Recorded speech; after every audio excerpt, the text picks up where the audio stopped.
ನಾವು ಯಾವಾಗಲೂ ಹೇಳುತ್ತಲೇ ಇರುತ್ತೇವೆ, ನಾನು ಒಂದು ದಿನ ಶುರು ಮಾಡೇ ಮಾಡ್ತೀನಿ. ಆ ಒಂದು ದಿನ ಯಾವಾಗ ಬರುತ್ತದೆ? ಡೇ 11. ಮನುಷ್ಯರ ಡೇಂಜರಸ್ ಹ್ಯಾಬಿಟ್ ಯಾವುದು ಗೊತ್ತಾ? Waiting the mindset. ಯಾವಾಗಲೂ ನಾವು ನಮ್ಮ ಮೈಂಡ್ಸೆಟ್ ಅನ್ನ ಕಾಯಿಸುತ್ತಲೇ ಇರುತ್ತೇವೆ. ನಾವು ಬದುಕೋದು ಫ್ಯೂಚರ್ಗಾಗಿಯೇ, ಆದರೆ ಬದುಕೋದು ಪ್ರೆಸೆಂಟ್ ನಲ್ಲಿಯೇ ಮಾತ್ರ. The moral of the story, ಒಬ್ಬ ಹುಡುಗ ಫಿಟ್ನೆಸ್ ಸ್ಟಾರ್ಟ್ ಮಾಡಬೇಕು ಅಂತ ನಿರ್ಧಾರ ಮಾಡಿದ. ಆದರೆ ಅವನು ಹೇಳುತ್ತಿದ್ದ, ನಾಳೆ ಶುರು ಮಾಡ್ತೀನಿ, ಮಂಡೇ ಶುರು ಮಾಡ್ತೀನಿ, ನೆಕ್ಸ್ಟ್ ಮಂತ್ ಇಂದ ಸೀರಿಯಸ್ ಆಗಿ ಶುರು ಮಾಡ್ತೀನಿ, ಮುಂದಿನ ವರ್ಷ ಶುರು ಮಾಡ್ತೀನಿ ಎಂದು.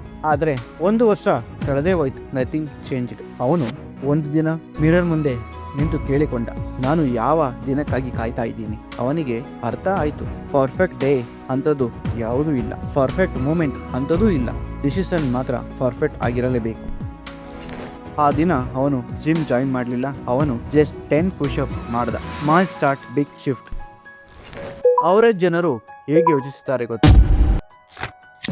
ರೈಟ್ ಟೈಮ್ ಬಂದಾಗ ಮಾಡ್ತೀನಿ, ರೆಡಿ ಆದ್ಮೇಲೆ ಶುರು ಮಾಡ್ತೀನಿ. ಆದ್ರೆ ವಿನ್ನರ್ಸ್ ಹೀಗೆ ಯೋಚಿಸುತ್ತಾರೆ, I will start and ready, I will learning well moving.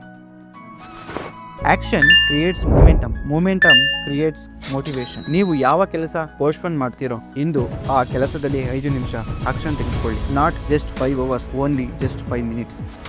Because starting changes identity. You don't need more time, you need more courage. ಸರಿಯಾದ ಸಮಯ ಎಂದಿಗೂ ಬರುವುದಿಲ್ಲ, ನೀನು ಶುರು ಮಾಡಿದಾಗ ಸಮಯ ಸರಿಯಾಗಿರುತ್ತದೆ.